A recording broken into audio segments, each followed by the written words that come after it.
দেখবেন একটা আমাদের দাদি নানিদের মুখে একটা কথা সবসময় শুনতাম যে উপকারীর মাকে বাঘে খায়। কথাটা কিন্তু ঠিকই।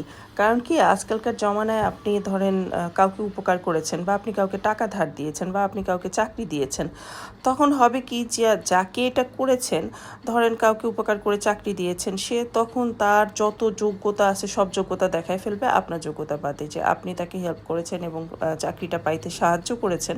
ঠিক আছে, আপনার যোগ্যতা আছে, কিন্তু রেফারেন্স ছিল তার, এটা কিন্তু একবারও কারোর সামনে বলবে না। তারপরে কাউকে টাকা দিয়েছেন, এখন টাকা ধারটা মানে ধার দিয়েছেন, ধার আপনার উঠাইতে আপনাকে তাকে যে অনেক কিছু এক্সপ্লেইন করতে হবে, আপনার অনেক সমস্যা, আপনার টাকার প্রয়োজন, আপনাকে টাকাটা না দিলে আপনার অনেক সমস্যা, মানে টাকা ধার দিয়ে আপনি একটা বিপদে পড়ে গেছেন। এখন এই ধরনের মন মানসিকতার জন্য হয় কি আমরা এখন আর কাউকে উপকার করতে চাই না। আবার যে উপকার যার প্রয়োজন সেও তাতে উপকৃত, কারো কাছ থেকে উপকৃত হতে পারছে না। কারণ আপনি কখনোই সেটা স্বীকার করবেন না, আপনিও স্বীকার করবেন না, আবার সেও হচ্ছে এই জিনিসটা মানতে পারবে না যে আরেকজনের দ্বারা সে উপকৃত হয়ে এই জিনিসটা হয়েছে, এটা এটা সব ক্রেডিট আপনাকে দিয়ে দিবে। নো, ক্রেডিট তো আমাকেই নিতে হবে। এখন এই ক্রেডিট নেওয়ার জন্য যে নিজের কত বড় ক্ষতি হয়ে যাচ্ছে আর আমাদের মন মানসিকতা যে কোথায় যে পৌঁছাচ্ছে, এটা কিন্তু আমরা একবারও চিন্তা করি না। আপনি নিজে ভেবে দেখেন, আপনি ধরেন আপনার পেজ নিয়েই বলি, আপনার পেজের একটা ইস্যু হয়েছে, যেটা থেকে আপনি নিজে নিজে একাই এটা করতে পারছেন, রিমুভ করতে পারছেন, বা আপনি এখান থেকে সাকসেস হয়েছেন।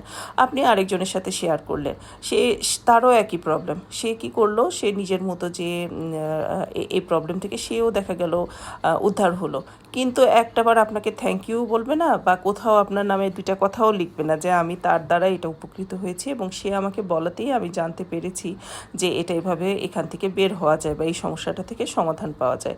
তো এই জন্য হয় কি কেউ কাউকে এখন আর কিছু বলতে চায় না, কেউ কারোর সাথে কোনো কিছু শেয়ার করতে চায় না, বিশেষ করে উপকার উপকার তো করতেই চায় না। ওই যে উপকার করতে গিয়ে তারপরে বাঘে খাওয়ার চেয়ে মনে হয় নিজের কাছে থাকাই ভালো। মানুষের মন মানসিকতা অনেক চেঞ্জ হয়ে গেছে, কারণ চেঞ্জ না হয়ে তো উপায় নাই।